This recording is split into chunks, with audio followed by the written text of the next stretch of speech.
विश्व हिंदू परिषद ने चीनी सामान का किया बहिष्कार, जलाई फोटो। चीनी सरकार के विरुद्ध की नारेबाजी। संपूर्ण देश का राष्ट्रभक्त नागरिक उद्वेलित और आंदोलित है। एक एक जवान उसके साथ खड़ा है। चलो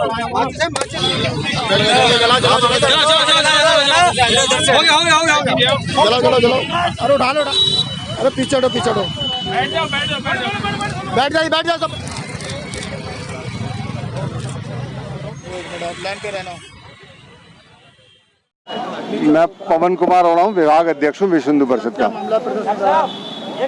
जो चाइना कम्युनिस्ट पार्टी की सरकार जहाँ पर है, जिनका हमेशा काम धोखेबाजी का रहा है, हमेशा धोखा देना इनका ये उद्देश्य रहा है। इसी के तारतम्य में उन्होंने हमेशा जो धोखा देते रहे हैं, उन्होंने जो हिंसक झड़पें हमारी जो फौजों के साथ करी है, वो उनके इशारे पर जो जिनपिंग वहाँ के राष्ट्रपति हैं, जो कि हमेशा धोखेबाज रहे हैं और विशेष रूप से उनकी हमेशा दगाबाजी और धोखाबाजी की रही है। और उन्होंने उसी आधार पर जो है उसको हमारी फौजों के साथ हिंसक झड़पें करी हैं और इन झड़पों में हमारे भारतीय सैनिक काफ़ी शहीद हुए हैं। हम इसकी घोर निंदा करते हैं और पूरे देशवासियों से और विशेष रूप से नाथ नगरी बरेली धाम के वासियों से, अपने सारे क्षेत्र के वासियों से हम निवेदन करते हैं कि किसी को अगर सजा देनी हो तो उसकी कमर जो है आर्थिक रूप से तोड़नी चाहिए। और उस कमर को तोड़ने के लिए मैं सबसे निवेदन करता हूं कि जो चाइना से संबंधित सामान हम दैनिक उपयोग में लाते हैं वो बिल्कुल कतई मत लाएं और उसको जो है बिल्कुल बंद कर दें और अपना भारतीय सामान ही खरीदें, जिससे उससे आर्थिक रूप से कमज़ोर हो सके। और यदि कोई देश आर्थिक रूप से कमज़ोर होता है तो इस प्रकार की हरकत करने से बाज आता है। हमको एकजुट होकर अपने देश की रक्षा के लिए हमको आगे आना है। और आज ये विश्व हिंदू परिषद का यहाँ पे चीनी सामान की दाह संस्कार करना था और वो हम लोगों ने विरोध किया है चीन के उसमें जो इतने 1975 के बाद हिमाकत करी है।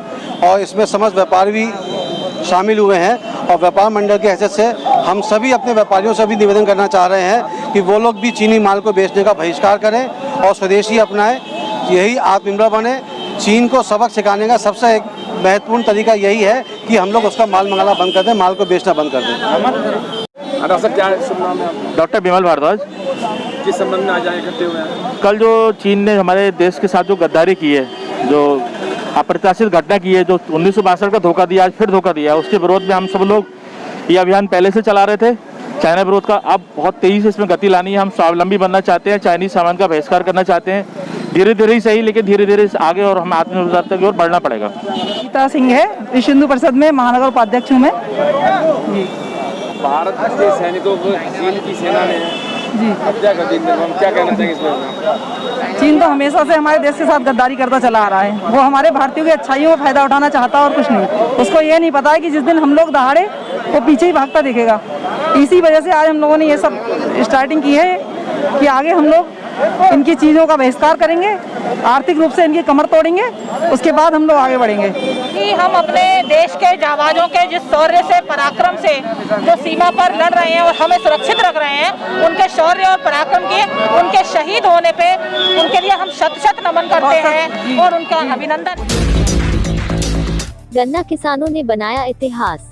देश के प्रधानमंत्री नरेंद्र मोदी जी 2022 तक किसानों की आय दुगनी करने का हर संभव प्रयास कर रहे हैं। इन्हीं प्रयासों के बीच बरेली के गन्ना किसानों की आय दुगनी हो रही है। बरेली जिले में पहली बार कम गन्ना रकबा क्षेत्र में गन्ना किसानों ने अधिक उपज पैदावार का रिकॉर्ड स्थापित है। किसानों के बलबूते जिले में गन्ना और चीनी उत्पादन में सभी रिकॉर्ड टूट गए हैं। जिला गन्ना अधिकारी PN सिंह के अनुसार जिले में 1.1 लाख हेक्टेयर में गन्ना बोया गया था, जो पिछले सालों की अपेक्षा में कम था।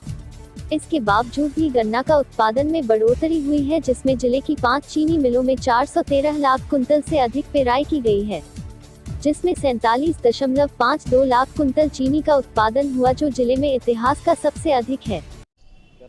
लियाकत अली खां।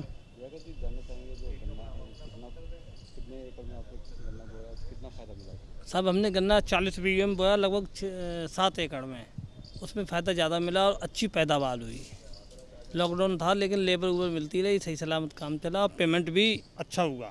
क्या लगता है जो प्रधानमंत्री जी बोल रहे हैं? हाँ, प्रधानमंत्री जी ने जो कहा, हाँ दुगनी, हाँ वो हो रही है, फ़ायदा है इसमें। हाँ,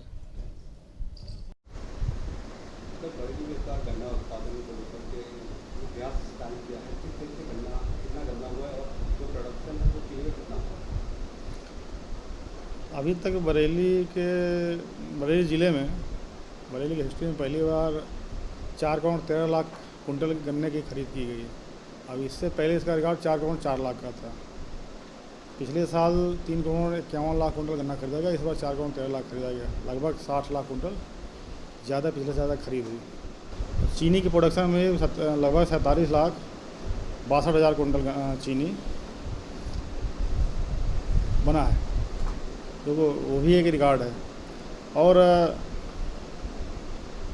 रिकवरी के मामले में भी, रिकवरी भी अभी तक का सबसे ज़्यादा रिकवरी चीनी मिलों ने लिया है, जो 11.52 लोग पिछले साल से 0.46% ज़्यादा है।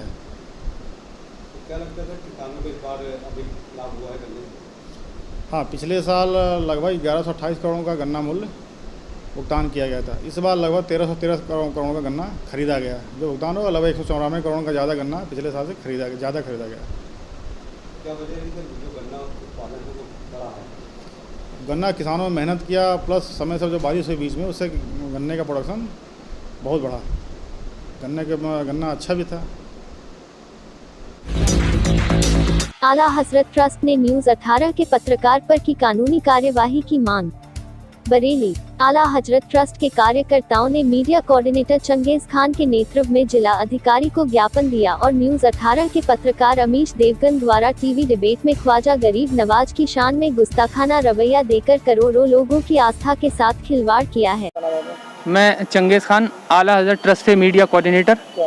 मामला ये है, मांग ये है कि आज जो हम लोग आए थे जिलाधिकारी बरेली महोदय के पास, अजमेर शरीफ में पूरे हिंदुस्तान के हिंदल वली हज़रत ख्वाजा गरीब नवाज सूफी संत, महान सूफी संत, जिनकी बारगाह से पूरे हिंदुस्तान नहीं बल्कि पूरी दुनिया में अमन, चैन, आपसी भाईचारा, सौहार्द की पैगाम जाता है। उन गरीब नवाज के लिए न्यूज़ 18 के पत्रकार अमीश देवगन ने एक ऐसी कल खुलेआम एक डिबेट में अशोभनीय टिप्पणी करी है, जिससे उनके करोड़ों अरबों चाहने वालों की धार्मिक भावनाओं को चोट पहुँची है, चोटिल हुए हैं। जिस वक्त हमारा देश कोरोना की एक महामारी से हम सब मिलजुल कर अपनी संप्रदाय सौहार्द की मिसाल देते हुए लड़ रहे हैं, उस दौर में ऐसा अशोभनीय टिप्पणी, वो भी एक इतने बड़े धार्मिक सूफी संत के खिलाफ आना बहुत ही निंदनीय है। हम सब आला हजरत ट्रस्ट और उनके सभी चाहने वाले इसकी कड़ी तौर पर मजम्मत करते हैं और ये मांग करते हैं भारत सरकार के, यूपी सरकार से, जिलाधिकारी बरेली महोदय से कि ऐसे लोगों के खिलाफ सख्त से सख्त कार्रवाई करी जाए, क्योंकि पत्रकारिता चौथा स्तंभ भी है और उसके आड़ में कोई गलत फायदा न उठाए, विशेष धर्म धार्मिक संप्रदाय को ठेस न पहुंचाए, आपसी भाईचारा अमन बना रहे। राष्ट्रीय शिया सूफी संघ ने न्यूज 18 के खिलाफ कानूनी कार्रवाई की मांग की। बरेली, राष्ट्रीय शिया सूफी संघ के रईस आलम ने न्यूज 18 के पत्रकार पर की कानूनी कार्यवाही की मांग करते हुए एसपी सिटी को ज्ञापन देकर की है न्यूज। आज किस मामले को लेकर आप यहाँ पे? ये मामला था, न्यूज़ 18 इंडिया के एंकर हैं अमीश, उन्होंने अपनी डिबेट आर पार नाम से आती है, उसमें हिंदुस्तान के सूफी संत बहुत मशहूर, जिनके करोड़ों फॉलोवर मानने वाले हैं, अकीदत रखते हैं, ख्वाजा मोइनुद्दीन चिश्ती अजमेरी हुजूर सरकार गरीब नवाज के विरुद्ध एक अभद्र टिप्पणी कही, बहुत ही बुरा लफ्ज़ कहा, जो मैं अपने मुंह से दोहराना भी नहीं चाहूँगा और मैं सुनना भी नहीं चाहूँगा। तो इसी मुद्दे पे हम एसपी साहब से मिले हैं, बरेली के एसपी साहब से, तो उन्होंने कहा है बिल्कुल इस पर कार्रवाई होगी और एक FIR अजमेर दरगाह से हो चुकी है, उसी में और एक्शन लिया जाएगा और हमने भी ज्ञापन दे दिया है अपनी तरफ से। मैं सैयद आरिम अली चिश्ती, खानकाह चिश्त, बरेली शरीफ से प्रदेश अध्यक्ष राष्ट्रीय शिया सूफी संघ। आम आदमी पार्टी ने निजी स्कूलों में 3 माह की फीस माफ करने की मांग की। बरेली, आम आदमी पार्टी के कार्यकर्ताओं ने अध्यक्ष ई जनक प्रसाद के नेतृत्व में मुख्यमंत्री को संबोधित 6 सूत्रीय ज्ञापन दिया और मांग की। मेरा नाम जनक प्रसाद है, हम आम आदमी पार्टी से हैं। मामला ये है, जो ये आपदा जो आई है, कोरोना आई है, 3 महीने से लॉकडाउन चल रहा है, सभी मजदूरों की सभी की नौकरी चली गई है, बिजनेस बंद हो गया है। लेकिन प्राइवेट स्कूल जो है लगातार फीस के लिए दबाव बनाए हुए हैं अभिभावक के ऊपर। तो हमारी पार्टी की मांग है कि जो फीस 3 महीने की फ़ीस माफ़ की जाए। दूसरा NCERT की जो बुक्स जो गवर्नमेंट ने लागू करे उससे पढ़ाई करी जाए, क्योंकि जो प्राइवेट बुक्स हैं वो बहुत महंगी बेच रहे हैं, सब प्राइवेट पब्लिशर बहुत महंगी बेच रहे हैं। और तीसरी मांग यह है कि बच्चों को प्रमोट किया जाए, एग्ज़ाम ना लिया जाए, क्योंकि कोरोना के कारण वो अपनी बच्चों की जान जोखिम में नहीं डाली जा सकती है। तो ये 3 मांग लेकर मुख्यमंत्री जी से उम्मीद करते हैं और मांग भी करते हैं कि इस मांगों को लेकर बहुत वो एक पॉजिटिव दृष्टिकोण निभाएंगे बिना किसी राजनीति को ध्यान में रखते हुए। इत्तेहाद मिल्लत कौंसिल ने वृक्षारोपण क्रांति का मांगा हिसाब। बरेली IMC के कार्यकर्ताओं ने राष्ट्रीय महासचिव हाजी मो इकबाल ने मुख्यमंत्री की संबोधित ज्ञापन जिला अधिकारी की दिया। और मेरा नाम हाजी मोहम्मद इकबाल एडवोकेट है, मैं राष्ट्रीय महासचिव IMC पार्टी का हूँ। हमारी मांग है जो पिछले वर्ष 9 अगस्त 2019 को 25 करोड़ पेड़ माननीय मुख्यमंत्री जी ने लगवाए थे उत्तर प्रदेश में, वो पेड़ उनमें से कितने जीवित हैं? पेड़ लगाने के बाद उनकी सुरक्षा नहीं की गई, उनकी निराई गुड़ाई नहीं की गई। आधे पेड़ थानों में रखे सूख गए, जहाँ तहाँ ऑफिसों में कार्यालयों में रखे सूख गए। जो लगे वो बाद में उनकी देखभाल ना हो पाई तो सूख गए। और जो गांव में प्रधानों ने लगाए उनको गाय बैल बकरी जंगली पशु ने नष्ट कर दिया। तो उद्देश्य ये है पर्यावरण सुरक्षित रहे, हरियाली चारों ओर रहे, लेकिन ये करोड़ों पेड़ लगा के करोड़ों रुपए के जनता का पैसा बर्बाद करके भी हरियाली जो है वो नज़र नहीं आ रही कहीं भी। तो अब इस साल 30 करोड़ पेड़ लगाने का उद्देश्य है। तो हमारा सरकार से मांग है कि इन 30 करोड़ पेड़ों को जो लगाएं वो उनकी सुरक्षा 2 साल तक करें और उनको नहराएं, पानी लगाएं, सिंचाई करें। जो भी खाली जगह वहाँ लगा दी जाए, रेलवे किनारे, रोड के दोनों तरफ। और ये लकड़ी महंगी की जाए, पापड़ और लिप्टिस की लकड़ी 1000 रुपये मूल्य घोषित किया जाए ताकि किसान प्रेरित हो और अधिक से अधिक पेड़ लगाए, चारों ओर हरियाली हरियाली दिखाई दे। जो पेड़ सींचे, अगर कोई सरकारी पेड़ भी लगा रहा है, जो सींचे वो पेड़ उसी को दे दिया जाए कि भाई तेरा है, लेकिन सींचो पाल, मतलब ताकि सब तरफ हरियाली हो। हरियाली होगी, ऑक्सीजन मिलेगी, वर्षा होगी, पानी मिलेगा। बिना पेड़ के हम जी नहीं सकते। और ये पूरा जो है दुनिया गर्म है, मौसम बदल रहा है, तो वो सिर्फ इस हरियाली की वजह से है। तो हरियाली है तो जीवन है, पेड़ हैं तो जीवन है, वरना जो है हम लोग कैसे जी पाएंगे। इसलिए शुद्ध ऑक्सीजन के लिए इन पेड़ों को पालना बहुत आवश्यक है। पैगाम इमाम हुसैन ने न्यूज़ 18 के पत्रकार के खिलाफ कार्यवाही की मांग की। बरेली पैगाम इमाम हुसैन संस्था के संरक्षक हैदर अली, पूर्व जिला सचिव प्रवक्ता सपा बरेली एवं संस्था अध्यक्ष हकीम आहिद हुसैन के नेतृत्व में अमीश देवगन के द्वारा की गई हजरत मोइनुद्दीन चिश्ती ख्वाजा गरीब नवाज के विरुद्ध गरिमाहीन टिप्पणी के विरोध में महामहिम राष्ट्रपति महोदय को संबोधित एक ज्ञापन जिला प्रशासन को सौंपा। हैदर जी, क्या मामला है आगे? भारत गंगा जमुना तहजीब का देश है। यहाँ पे प्रत्येक धर्म वाला और प्रत्येक जाति संप्रदाय वाला लोग दूसरे के धर्म के और संप्रदाय का सम्मान करता रहा है।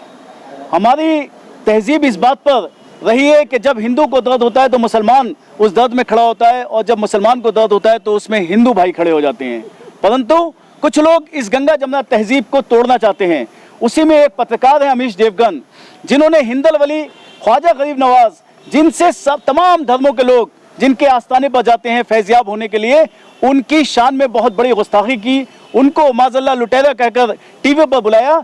ऐसे दुस्साहस और गंगा जमुना तहजीब को तोड़ने वाले व्यक्ति के विरुद्ध आज हम महामहिम राष्ट्रपति महोदय से पैगाम इमाम हुसैन सामाजिक संस्था उत्तर प्रदेश के बैनर तले उनके अध्यक्ष आहिद हुसैन के साथ आज हम ये मांग करते हैं जिलाधिकारी बरेली के द्वारा कि ऐसे पत्रकार के विरुद्ध, ऐसे दुस्साहसी व्यक्ति के विरुद्ध कानूनी कार्रवाई की जाए और उन्हें तुरंत गिरफ्तार किया जाए।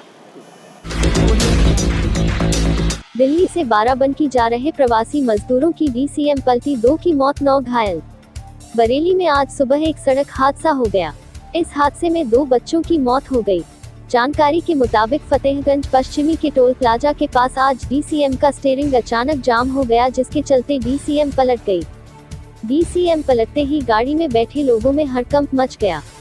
इस घटना में मौके पर एक किशोर और एक बच्ची की मौत हो गई, साथ BCM में सवार महिलाओं के साथ कई पुरुष भी चोटिल हो गए।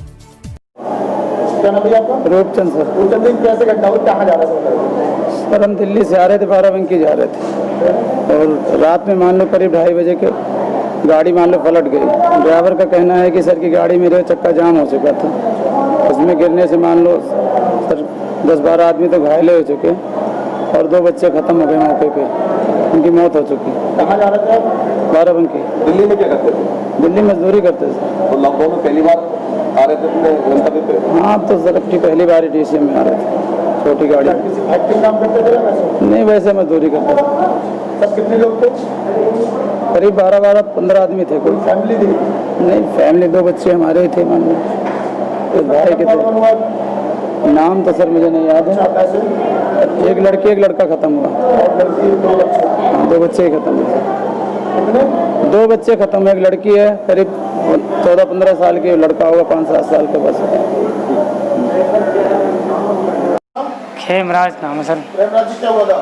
सर गाड़ी लेके आ रहे थे कल 3 बजे के आसपास रात में, और अचानक ब्रेक जाम हो गई, उसके बाद गाड़ी पलट गई। कहाँ पे जाम हुआ? ये अपने बरेली से 30 किलोमीटर आगे। फिर क्या हुआ? फिर सर गाड़ी टकरा गई या पलट गई? गाड़ी पलट गई सर। फिर उसके बाद आदमी आए, इकट्ठा हुए, फिर एम्बुलेंस बुलाई गई, मतलब पुलिस लोग आए, तो उसके बाद सारे काम। कितने लोग घायल हुए? करीब में 8-10 लोग घायल हो गए। क्या लोग खत्म हो गए? 2 बच्चे के हो गए, एक्सपायर हो गए। 2 बच्चे एक्सपायर हो गए, खत्म हो गए। एक का नाम प्रिंस, एक का नाम लाडू। कहाँ से आ रहे थे? दिल्ली से आ रहे थे सर, घर जाने। कहाँ जा रहे थे? बाराबंकी जा रहे थे जी। क्या करते हैं दिल्ली में? मजदूरी करते जी, दुकान पर काम करते थे जी। दुकान स्वामी के थप्पड़ मारने का विरोध कर रहे युवक पर प्रधान पक्ष के लोगों ने की फायरिंग। बरेली के थाना नवाबगंज क्षेत्र टाहप्यारी नवादा में उस वक्त हड़कंप मच गया जब ग्राम प्रधान पक्ष के लोगों ने फायरिंग शुरू कर दी। दरअसल लईक नाम का दिव्यांग युवक गन्ने का रस बेचकर गुजारा करता है। आरोप है कि प्रधान पक्ष के कुछ लोग गन्ने का जूस पीने के लिए उसकी दुकान पर पहुंचे। जूस पीने के बाद जब दिव्यांग युवक ने पैसे मांगे तो उन लोगों ने दिव्यांग के थप्पड़ जड़ दिया। मेरा नाम शौकत शाह है। क्या मामला है आपका? क्या थाने में क्या वजह से आए? थाने में एप्लीकेशन दी, हमने FIR कराई है दर्ज जी। क्या हुआ? ऐसा है, टाह के अंदर जो है एक ठेला है कोलू गन्ने के रस का, तो वहाँ जाके एक दिन 100 रुपये का रस लाया एक लड़के से। मंसूरी है, विकलांग गरीब आदमी है वो। जो प्रधान जो घराने के लोग हैं, जो पूरी गुंडई से रस पीने जाते हैं, उसने मौजूदा प्रधान है, अकील है, गुड्डा, सबलू, ये सब लड़के हैं, और कलीम है, कोचिंग कराता है वहाँ पर, वो भी गुंडई कर रहा है। कह रहा पैसा मैं लगाऊंगा, पूरे गांव को मारो रपटा रपटा के। उसने क्या करा कि कोलू पे गया, उसने कहा कि रस दे 10 गिलास, उसने मना करा, उसने कल के पैसे दे दो। कोलू किसका? कोलू लहीक का है, विकलांग लड़का है, मंसूरी है, गरीब आदमी है। तो उसने कहा कल के पैसे दे दो, बोला नहीं देगा, अकील भाई को बुलाऊँ जब, तो कहा कि अकील भाई को क्या कर लेंगे, तो क्या फ़ोन लगाया कि अकील भाई आओ ज़रा। 2-3 लड़के आए, उन्हें आके धेप पेल झापड़ मार दिए उसके लड़के के। फिर उसने कहा कि जो कोई बात हुई यार, मैं नहीं देता तुम्हें, और तुमने कैसे मार दिए मेरे। तो उन्हें साले उनने फ़ोन करा तो 8-10 लोग और आए के पीछे से, बंदूक असला और लाइसेंसी बंदूक लेके आया जो इसकी बाप के नाम में है। तो उससे क्या करा, इनने फायर चला दिया। एक फायर बंदूक का जो मारा तो एक भतीजे के मेरे 2 दाने सर में आए, इस साइड में, दैनी साइड में, कौसर नाम है उसका, और 2 सीने पे लगे हैं बिल्कुल दिल के ऊपर। 4 दाने उसके लगे हैं, अब भी दाने उसके अंदर हैं। जिसका कोलू वो आपकी कौन है? वो मेरा कोई नहीं है, मेरा भतीजा रस पीने गया था। तो भतीजे ने कह दिया कि क्यों मार रहे हो यार इसे, तो उस पर ही फायर चला दिया उनने। तो उसके बाद में क्या हुआ, 4 दाने इसके लगे हैं, एक लहीक मंसूरी के हाथ में लगा है। दाने अब भी हैं उनके, बंदूक के दाने अब भी हैं। फायर चलाने वाले कौन कौन लोग? फायर चलाने वाले थे, इसने अकील ने चलाया, तमंचा बंदूकें सभी पे थी, मगर अकील ने फायर मारा जो लाइसेंसी बंदूक थी। कितने लोग थे? जी करीब 12-14 लोग थे सब, और बाकी और भी साथ में थे, वैसे तो 20 यूँ थे। फिर इन्हें फायर चला दिया और उसके घायल हो गया।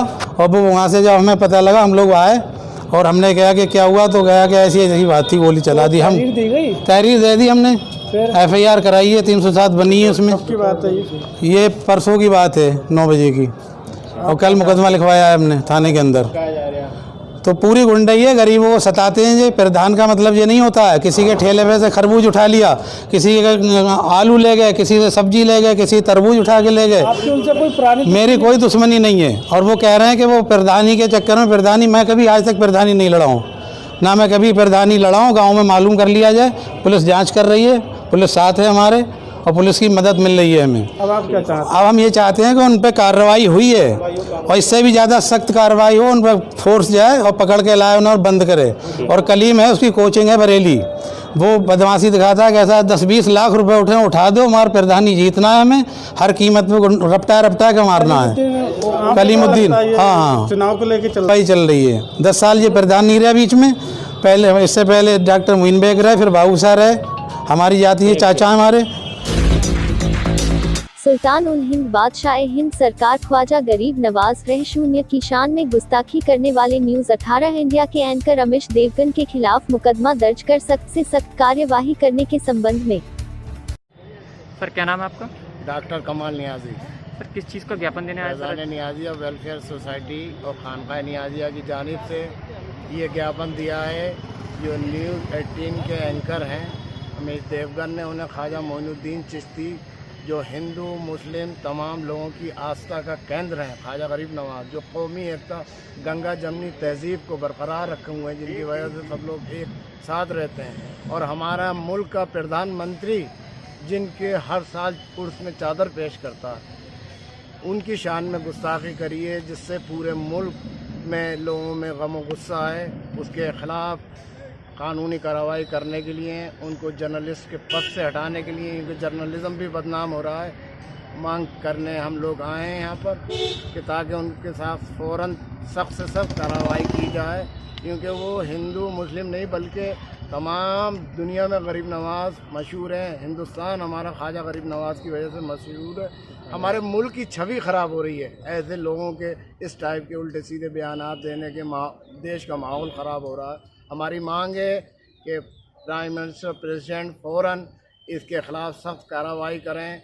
इनको फ़ौरन जर्नलिज़म की जो एसोसिएशन है वो भी इसको इस जर्नलिस्ट के पद से, एंकरिंग के पद से न्यूज़ 18 हटाए, क्योंकि उनका चैनल भी बदनाम हो रहा है, जर्नलिज़म बदनाम हो रहा है, मुल्क का माहौल ख़राब हो रहा है। मेरी मांग यही है कि मुल्क का माहौल बरकरार रहे, अमन और कायम रहे, मोहब्बत भाईचारा हमारे मुल्क की जो पहचान है वो बरकरार रहे, क्योंकि ये कोरोना वायरस ऐसे मौक़ों पे इस टाइप के घिनौने और मुल्क का माहौल ख़राब करने वाले जो बयानात आए, इसकी हम हमारी सोसाइटी खानका नियाजिया तमाम अमन पसंद लोग इसकी मजम्मत करते हैं तहे दिल से। आरजे बायस एवं कुबेर ग्रुप ने खोला जरूरतमंदों को कुबेर का भंडार। बरेली आरजे बायस ग्रुप द्वारा कुबेर ग्रुप के सौजन्य से सिंधु नगर कॉलोनी में लॉकडाउन के चलते मजदूर वर्गों के परिवारों को राशन किट में दाल, आटा, चावल, मसाले, चाय पत्ती आदि का वितरण किया गया।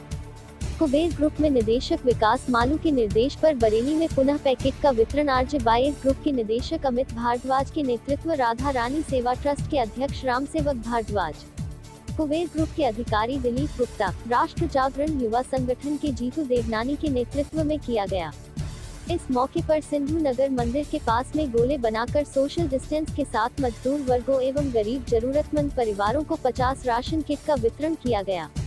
इस मौके पर सभी को महिला मोर्चा जिला अध्यक्ष दिव्या गुप्ता व महानगर अध्यक्ष सुदेश गुप्ता ने लोगों को मास्क का वितरण कर मास्क पहनने के लिए लोगों को जागरूक किया। बताइए। राष्ट्रीय जागरण युवा मंच की सहयोग से एवं सिंधी समाज के सहयोग से ये गरीबों को अनुदान बांटा जा रहा है।